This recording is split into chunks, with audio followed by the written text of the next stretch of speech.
Olá, olá, galerinha do meu coração, como vocês estão? Espero que estejam bem, estejam em casa, stay home, né? Fique em casa, não é pra gente ficar saindo por aí.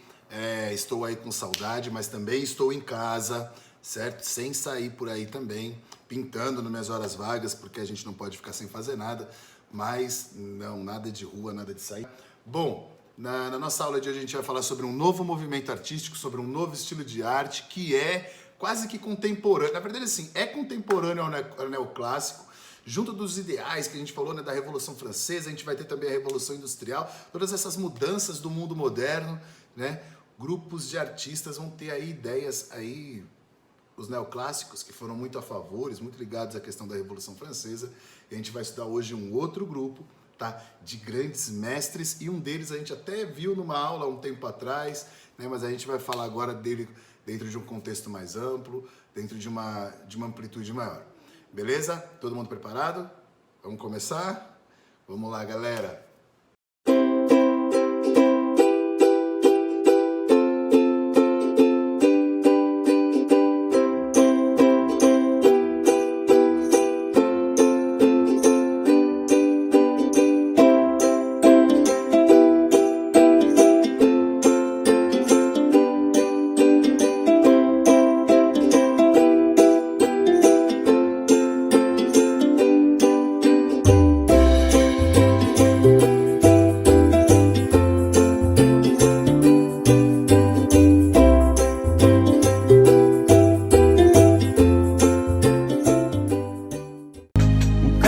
Pensa em você toda hora e conta os segundos se você demora, que está todo o tempo querendo te ver, porque já não sabe ficar sem você, e no meio da noite te chama pra dizer que te ama.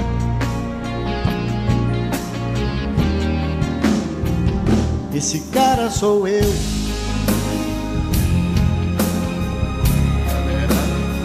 Galera, vocês devem ter achado que o professor tá muito doido aí, mas não. Eu comecei aí com esse nosso videozinho pra gente ter aí um pouquinho do que a gente vai falar hoje. E o nosso movimento de hoje, não sei se dá pra perceber, que eu já coloquei logo o rei pra começar a nossa aula aí, logo o Roberto Carlos. O pessoal deve ter... Minha mãe se emociona. Se minha mãe escutasse que a nossa aula começou com isso, ela vai ficar emocionada. Galera, é o seguinte, eu coloquei o Roberto Carlos aí porque ele é conhecido como um cantor romântico. E a nossa aula de hoje a gente vai falar sobre um movimento artístico chamado de romantismo. Então eu tentei dar uma introdução aí, não sei se eu mandei bem, né? Não sei se o pessoal reconheceu aí o Roberto Carlos na hora que a gente começou, né? Mas a ideia era essa, a gente trabalhar um movimento artístico e dar uma introduçãozinha aí, mas os românticos não eram isso, galera. Comecei já decepcionando. Os românticos, eles tinham, sim, uma questão de amor, o amor platônico e tudo mais, mas eles não eram românticos do jeito que a gente entende hoje, do jeito que a gente conhece no nosso mundo de hoje, tá? Eles tinham outras características, eles faziam aí arte... E a gente vai entender um pouquinho desse movimento, beleza? O século XIX, galera, foi agitado por fortes mudanças sociais, políticas, causadas por acontecimentos do final do século XVIII, pela Revolução Industrial, Revolução Francesa, que gerou novos inventos, né, com o objetivo de solucionar problemas técnicos do mundo, né? Decorrente por quê? Porque do aumento da produção, do aumento da necessidade, a população do mundo foi aumentando, os grandes centros urbanos, né? E essas transformações mexeu também com a vida das pessoas e com o cotidiano delas. Dentre todas essas pessoas, os artistas, tá? Os artistas também se sentiram que essas transformações sociais mexiam com eles, tá? E esse grupo de artistas, né, um dos primeiros movimentos artísticos que vai surgir em reação ao neoclassicismo do século XVIII é o romantismo, que historicamente vai se situar aí, ó, entre 1820 e 1850. Ele vai um pouquinho além, no Brasil ele vai bem além, né? Mas ele vai pegar esse período, tá? E ele tinha características, né? Ele tinha qualidade de uma arte sonhadora, uma arte idealizada. Ele tem um pouco a ver com o barroco que a gente já estudou. O barroco que volta sempre, né? Mas ele tinha a ver com o barroco que a gente estudou. Por quê? Porque o barroco também já era dramático. Vocês se lembram disso, né? O barroco, ele era uma arte, uma linguagem já dramática. E a arte romântica, ela vai trazer essas características, tá? Ela vai trazer essas ideias. O termo romântico foi empregue pela primeira vez na Inglaterra, tá? Para definir o tema de novelas pastoris e de cavalaria que existiam nessa época. Romântico significava pitoresco, expressão de uma emoção que é definida e que foi provocada pela visão de uma paisagem. Olha isso, galera. Então, o termo romântico tinha a ver com essa visão, com essa expressão a partir dessa visão. Bom, o termo romântico passou depois a ser adotado no movimento artístico-filosófico romantismo, né?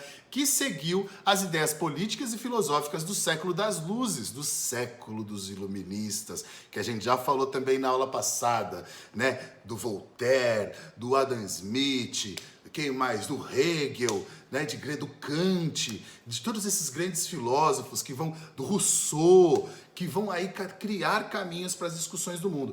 Nessa época também vai surgir aí várias outras discussões políticas, galera. Tanto do Rousseau, Proudhon, né, o Karl Marx, vai surgir aí. Eles vão ser tudo decorrência do que os iluministas começaram, mas a gente não vai falar desses grupos políticos não, só para entender um pouquinho esse contexto. E o termo, né, que a gente estava falando do romantismo seguiu as ideias políticas desse período, né, que tinham a ver com a liberdade de expressão, a afirmação dos direitos do indivíduo e também as ideias de um movimento alemão chamado Stur, né, ou Drang, que tinha como principais elementos o sentimento e a natureza. Os alemães têm muito a ver com o que a gente vai falar de romantismo, porque o romantismo foi muito forte na Alemanha e um outro movimento que vai vir depois e vai ser muito dramático também vai ser muito forte na Alemanha, galera. Os alemães, ele tem uma característica com essa questão da arte dramática, vocês vão ver depois. Vamos pensar nas características desse movimento? Bom, a arte romântica, né? O que ela tinha como característica? O cultivo da emoção, ela era uma arte de muita emoção, de fantasia, ela não era realista, ela não buscava representar a realidade. Na verdade, o realismo a gente vai aprender na próxima, e o realismo é uma resposta aos românticos. Guarda isso na cabeça para não esquecer depois, tá? O sonho, né? A originalidade, o objetivo deles era fazerem obras originais, a evasão para os mundos exóticos. A gente tem aí depois, vai acontecer um pouco depois, mas artistas que vão... O novo mundo, galera, o Brasil era um país, era um novo mundo também. Eles sonhavam com esses mundos exóticos, com esses mundos mais primitivos, tá? Eles achavam que esse mundo industrializado que estava surgindo lá para eles na Europa era um mundo que conturbou a alma humana. A alma humana era uma alma ligada à natureza, né? Ligada aos hábitos primitivos. E esse mundo moderno, eles eram não tão contra, mas eles eram um pouquinho contra. E isso vai fazer para eles aí, trazer para eles aí várias consequências sociais, até porque eles vão se afastar muitas vezes das relações do mundo e coisas do tipo, sair só à noite, sabe? Vão ser aqueles povos meio notívagos, tipo aquela galera do Crepúsculo, sabe? Então, e aí eles vão ter hábitos um pouquinho diferentes, né? Então eles tinham essa questão do mundo exótico, onde podia fantasiar e imaginar. Vamos pensar, galera, se a gente pensar na arte africana, aí eles tinham outro tipo de vida, outro tipo de imaginar a estrutura e a possibilidade artística humana, tá com muito mais liberdade, segundo eles viam. Tinha a questão da exaltação da natureza, isso também era uma característica, tá? O gosto pela Idade Média, olha que interessante, a gente viu aí o Renascimento, o Neoclássico, que é o gosto pelo que é anterior à Idade Média, que é a Era Clássica, né? E os românticos vão desenvolver um gosto pela Idade Média, pelo período medieval, galera. Porque tinha sido tempo de formação das nações. As grandes nações começaram a surgir nessa época, os reinos, né? A região gaulesa foi virando um reino, que depois foi crescendo e de repente se torna França, né? Isso é uma coisa da Idade Média. A Inglaterra se surgiu como reino, eram vários... Cada região da Inglaterra ali, Mércia, Nortúmbria, York, né? Eram regiões, eram reinos separados que aos poucos foram se juntando, tá? E se tornando o que a gente tem hoje como Reino Unido. Então, eles pensam nessa questão da Idade Média com a formação dessas grandes nações, tá? A defesa dos ideais nacionalistas, da liberdade individual e da liberdade do povo. Galera, não é um ideal nacionalista de um jeito muito pirado, não. É o ideal nacionalista de valorizar a sua nação, valorizar o seu povo e valorizar a sua origem. No Brasil, a gente vai ter vários poemas indigenistas. A gente chama essa fase de poemas indigenistas. Por quê? Porque eles vão fazer poemas sobre os povos indígenas, tá? Moema, né? O Iracema. Eles vão escrever várias obras relacionadas a esse período, tá? E a gente vai ter aí até a questão dos negros, né? Castro Alves com o navio negreiro. Então vai ser um período aí onde eles vão construir muitas obras pensando nesses povos, não o povo europeu que estava lá se achando civilizado, não. Eles vão olhar para os outros povos, para os outros espaços. Beleza, galera? O panteísmo, doutrina que segundo da qual Deus não é um ser pessoal distinto do mundo. Deus e o mundo seriam uma só substância. Eles achavam assim, Deus é o mundo, Deus está em todo lugar, né? Deus está em todas as coisas. Então não tem como eu achar que Deus está só lá naquele lugar. Deus está aí quando eu vou passear por um lugar bonito, por uma mata, onde eu estiver, galera, eu posso em oração tentar me comunicar com Deus. Isso é que eles acreditavam e também não é uma coisa tão absurda não. O individualismo, tá? Visão de um mundo centrada nos sentimentos do indivíduo. Então eu via o mundo a partir dos meus sentimentos. Não tem mais a ver agora com aquelas escolas artísticas, com a questão das regras, não. É como eu sinto o mundo. Eu tô aqui, tô te sentindo aí meio tristinho, apagadinho. Vou te fazer, tipo a fase azul do Picasso. Vou te fazer todo meio entristecido, certo? Então essa questão de dar sentimento, a obra de arte nasce das minhas emoções, começa com os românticos, tá? Os neoclássicos, a obra de arte, ela nascia com a relação da Revolução Francesa, com os ideais iluministas, tá? A questão muito ligado à Grécia e Roma, eles faziam até muitos mitos gregos e romanos, tá?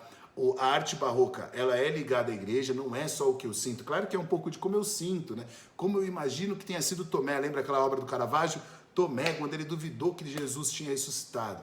Como ele também tem a ver com o que sente, mas os românticos fazem literalmente o mundo como eles sentem, tá? Acima de tudo, como eles sentem. Tem uma coisa, eles têm uma alma trágica. Então eles sentem tudo com uma certa tragédia, tá? Com muito drama, parecido com os barrocos até, tá? O subjetivismo que existe até hoje, né, que é o quê? O artista idealiza temas, né, ele exagerando em algumas das suas características. Por exemplo, uma mulher é vista como uma virgem frágil. A noção de pátria também é idealizada. Então, assim, eles chegavam até a idealizar mulheres, galera. Tem artistas românticos que se apaixonaram por mulheres que nunca existiu. Eles imaginavam ela na cabeça deles e tal, e tinham aquele amor platônico, que não tem nem como ser outra coisa, né?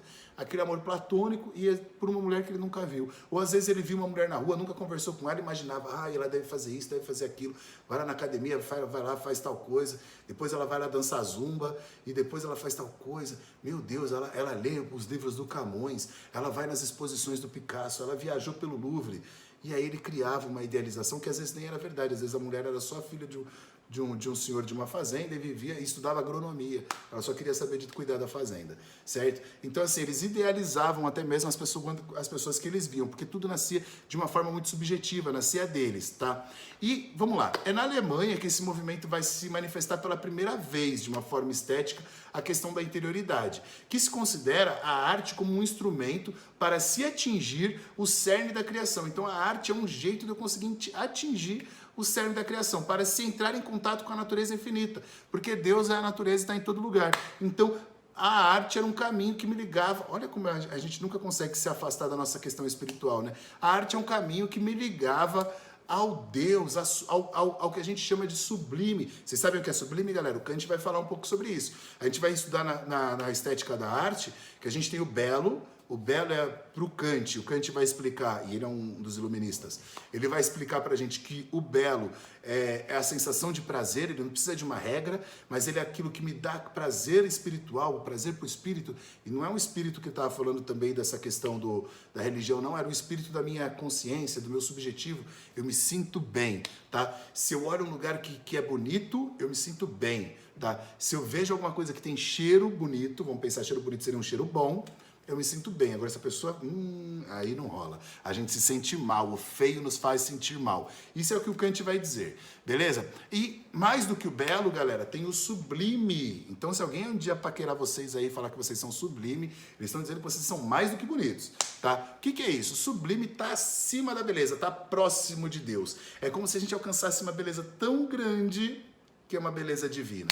Beleza? Deus é sublime, tá? A beleza de Deus, na verdade, é mais do que sublime, porque Deus é inimaginável, inalcançável, né? Onipotente, onipresente, onisciente e todas essas coisas. Então, assim, galera, esse caminho da beleza, tá? Os românticos buscavam alcançar. No século XIX parece um movimento em reação ao que foram os neoclássicos, que tinham aquela questão da arte ligada aos gregos e os ideais da Revolução Francesa, né? Aquela coisa, uma arte revolucionária. Eles não queriam que a arte deles fosse puramente revolucionária, né? O gosto pela arqueologia, eles vão começar a estudar muito as questões dos povos antigos e principalmente a questão da Idade Média, que a gente já falou, né? E eles vão redescobrir a questão do gótico também, a arte gótica, que tem influência dos godos, por isso que o nome é gótico, tá? Que os artistas tentam fazer reviver em suas obras. Dedicam-se a descobertas das técnicas construtivas desses dois estilos, tá? E chegando à conclusão que as soluções técnicas da Idade Média eram tão racionais como as clássicas greco-romanas. Bom, galera, vamos pensar agora nas características das pinturas românticas. Vamos focar na pintura agora um pouquinho, tá? Eles vão romper com o academicismo neoclássico, com o estilo de pintura neoclássica. Eles não querem mais trabalhar com esse estilo de pintura, e eles nascem muito próximos do neoclássicos, tá? Eles são do mesmo século, eles estão ali convivendo juntos, tá? O artista, ele emancipa-se, ele se liberta da encomenda e faz sua obra baseada nos seus próprios impulsos, da sua alma e da sua própria inspiração. Então ele não se preocupa tanto com as encomendas, tá? Fazer porque alguém quer alguma coisa, o retrato de alguém porque ele quer. E ele vai buscar, na verdade, seu próprio estilo, não seu próprio estilo, porque ele vai estar dentro do estilo romântico, mas seu próprio tema, o que ele gostaria dele mesmo falar, tá? Independente do que as encomendas pedem. Então ele vai pintar, e aí as pessoas vão encomendando, mas as obras vão seguir caminhos aí diferentes, tá? A pintura é bastante individualizada, a gente já falou isso no começo, eles são muito individualistas. O que eu sinto, né? O que eu sinto a respeito das coisas, o que eu sinto a respeito do mundo, a respeito da Revolução Francesa. Eles vão pintar uma obra que é a França levando o povo à liberdade, alguma coisa desse tipo, que é fantástica, que mostra uma cena da França com a bandeira, e lá até as pessoas às vezes copiam para fazer aquelas fotos copiando obras de arte, e tem ali um estudante, um trabalhador e um burguês, que ele dizia o seguinte: essa revolução, essa luta foi a junção das classes, dos burgueses, dos trabalhadores e dos estudantes, para criar essa nova França, a França da igualdade, da liberdade, da fraternidade. Beleza? Uma pintura romântica pretende ser contemplada e o observador terá que dar um significado à pintura consoante as emoções. Ela sempre vai ter a ver com como você está sentindo. E isso, galera, já é um começo do que vai ser a modernidade. A modernidade hoje, as obras de arte hoje são feitas para você sentir, você interpreta e você cria suas conclusões, independente do que o artista quis criar, independente do que ele quis passar. Tá? A ideia da arte hoje é exatamente isso, da liberdade para o espectador poder também pensar, refletir aquela obra. Beleza? Um pintor lança um olhar subjetivo sobre o mundo, não é um olhar direto, não é um olhar objetivo, tá? O mundo é objetivo, o olhar dele é subjetivo e apresenta-nos uma linguagem filtrada pelas suas emoções. O artista torna-se o intérprete do mundo, ele interpreta e coloca aí pra gente o mundo como é. Os temas da pintura romântica, galera, são divididos em 3 grupos. O primeiro deles não é muito novo, tá? Mas eles vão tratar com a mentalidade deles, com a mentalidade romântica, o jeito deles de observar. E são os conceitos artísticos, históricos, literários, mitológicos, retratos e autorretratos. E isso já existia antes. Eles só vão dar um novo olhar para isso.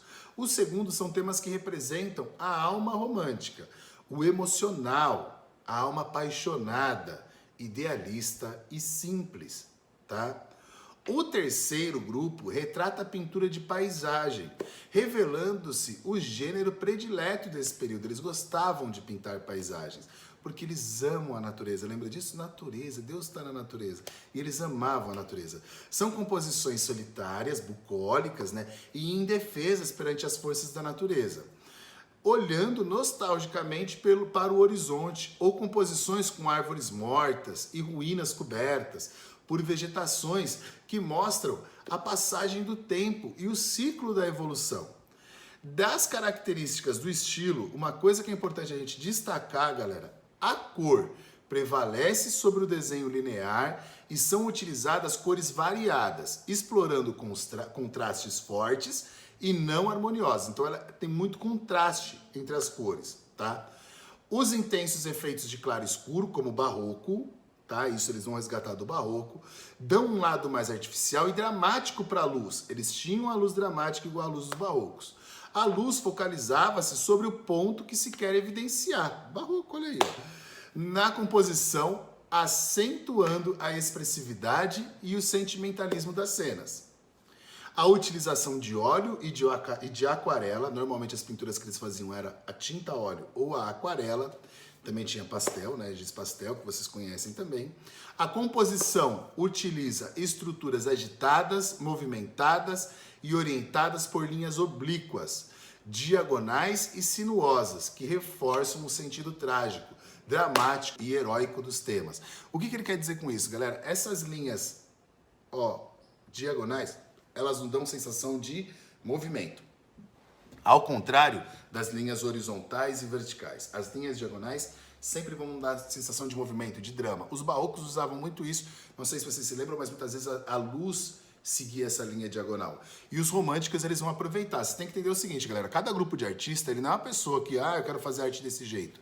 Ele é um estudioso. Normalmente, esses grupos de artistas, eles são, desde crianças, eles estudam arte, com muita profundidade, são grandes desenhistas, grandes pintores, e arte é o estudo deles, certo? Aos poucos, eles vão debatendo sobre isso, eles estudam há tanto tempo que eles falam, isso tá certo, isso não tá, e aí eles vão criando novos caminhos. O romantismo é uma prova disso, galera, eles aprenderam dentro de um estilo e foram criando outro a partir daí, tá? Os principais artistas que a gente pode pensar aí, galera, foi um espanhol chamado Francisco Goya, o nome dele é Francisco José de Goya Lucientes, tá? E foi um pintor fantástico, ele pintou uma obra sobre o Cronos, o fuzilamento, né? A família real espanhola, ele pintava muitas vezes. E o interessante, no final da vida dele, ele foi atormentado por uma loucura, crises de loucura mesmo, coisa séria, galera. E ele pintava monstros gigantes nas paredes da casa dele, assim, que eu acho que eram essas coisas que ele sentia meio que perseguindo ele. Ele foi um pintor de uma alma muito sensível, vale a pena estudar um pouco sobre ele. Francisco Goya, pintor espanhol. A gente também teve um pintor inglês chamado Joseph Turner, tá? Joseph William Turner, tá? Que é considerado por alguns os precursores da modernidade na pintura em função do seu estilo de estudo sobre a cor. E ele pintava muitas vezes paisagens, e nessas paisagens ele fazia estudos sobre os efeitos de luz, sobre as cores, né, que dava uma vida para a obra, galera, e uma emoção para esse trabalho muito, muito novo, que é já o nascimento, a gente vai considerar aí um pouco do nascimento da modernidade, tá? Também temos aí o Eugène Delacroix, que é um pintor francês, talvez ele seja o pintor mais famoso dos românticos, tá? E o mais emblemático desses pintores românticos, porque ele tem uma relação também com a consciência política, ele tem uma filosofia política que ele defende, ele tem até a ver um pouco com os ideais da Revolução Francesa, né? E ele foi muito amigo, por exemplo, do Chopin, do Frederic Chopin, né? Ele foi inimigo do Balzac, que também é um escritor, um romancista muito famoso da época, tá? Ele teve uma vida, né, muito, muito conturbada, ele era admirado pelo Baudelaire, olha isso, olha esse cara como era incrível. E galera, dentro da vida do Delacroix, ele pintou muitas obras incríveis, talvez a mais famosa dela, né, foi quando ele pinta A Liberdade Guiando o Povo, que é uma obra de 1830 e mostra ali, como se fosse a liberdade francesa, a França, né, guiando o povo para a liberdade, né, a liberdade guiando o próprio povo. E essa liberdade, ela aparece meio que desnuda, né, ela está com uma parte do corpo desnuda, porque ela é uma guerreira, ela está num momento de luta, né, e lembra a questão da maternidade, da amamentação, tem isso a ver com a obra dele, e nessa obra aparecem alguns personagens, aparece ali o estudante, aparece o burguês e aparece o trabalhador, o operário. E nessa construção aí, galera, que a gente vê essas obras aí, esses pintores, eles colocam muito da sua ideologia. Uma coisa que a gente vai ver nessas obras românticas, galera, é uma orientalidade e uma natividade. Quando eu falo nativo, é a questão da ideia dos povos nativos, tá? E aos povos orientais. Eles gostam muito da influência desses povos, eles vão ter muitas obras que vai ter figura dos árabes, das odaliscas, tá? Vai fazer parte do imaginário deles. E também um grande pintor, o último que eu vou falar aqui para nós, desses grandes pintores, é o Théodore Géricault. A obra talvez mais famosa, ele faz pinturas dramáticas, galera, até triste. E a obra mais famosa dele, talvez dessa tristeza toda que ele vai fazer, é uma obra chamada Balsa das Medusas, e é um barco de náufragos, que ele talvez faça uma crítica social aí nessa obra, e você vê ali no primeiro plano, na primeira parte, no fundo da balsa, as pessoas mortas, as pessoas que já não têm mais esperança de vida. No meio da balsa estão as pessoas agonizantes, né? As pessoas que ainda tentam sobreviver, elas estão até agachadas, né? E as pessoas que estão agonizantes, elas estão tentando ainda sobreviver. E na frente da balsa, as pessoas ainda carregadas de vida, elas estão em pé. Ele cria até um degradê, pessoas deitadas, uma escadinha, né? Pessoas deitadas, pessoas ali agachadas e pessoas em pé, mostrando essa questão do desespero. Né? Ele foi um pintor francês que nos seus primeiros quadros demonstrou grande admiração pelos ideais clássicos, né? Mas depois de prestar serviço militar, que ele chegou a prestar o serviço militar, ele viajou para a Itália, estudou profundamente dois artistas incríveis, que são Rafael e Michelangelo, tá? E aí ele começou a desenvolver, né? Por volta aí de 1817, ele iniciou o que seria essa obra mais famosa, que é a Balsa da Medusa, né? Embora o tema seja do naufrago, e é disso que ele está falando, desse desespero romântico, né? Dessa dor que os românticos viviam.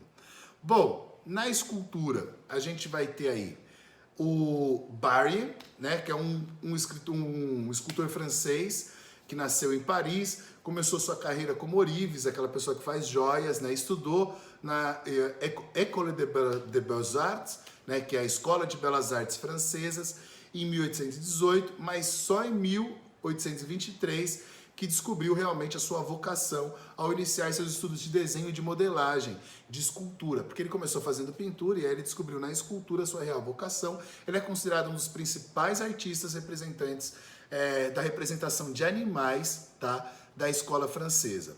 A gente tem o Rude, tá, que nasceu em Dijon, na França, e extremamente patriótico, ele tem um ideal patriótico muito grande, ele é devoto de Napoleão, o romantismo tem a ver com o período napoleônico, ele foi um dos principais escultores que participou artisticamente da construção do monumento do Arco do Triunfo, muitas das esculturas do Arco do Triunfo são dele, tá? E com sua obra de alto relevo, A Partida dos Voluntários, tá bom?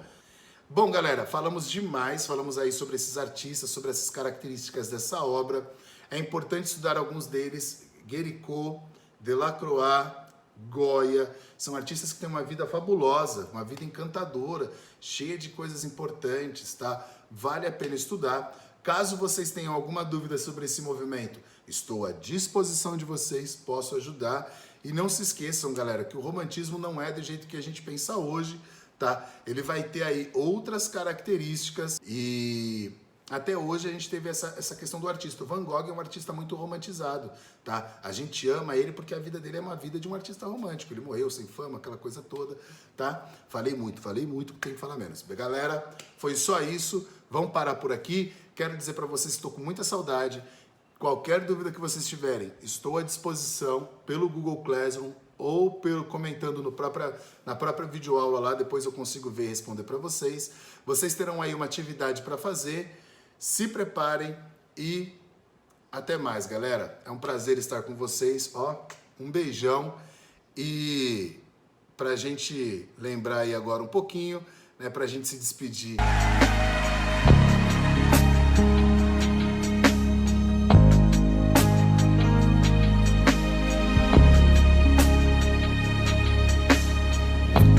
Cara que pensa em você toda hora e conta os segundos se você demora, que está todo o tempo querendo te ver, porque já não sabe ficar sem você, e no meio da noite te chama pra dizer que te ama.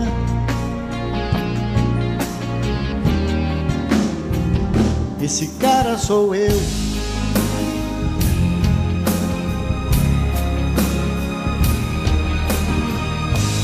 Cara que pega você pelo braço, esbarra em quem for que interrompa seus passos, está do seu lado pro que der e vier. o herói esperado por toda mulher. Por você ele encara o perigo, seu melhor amigo.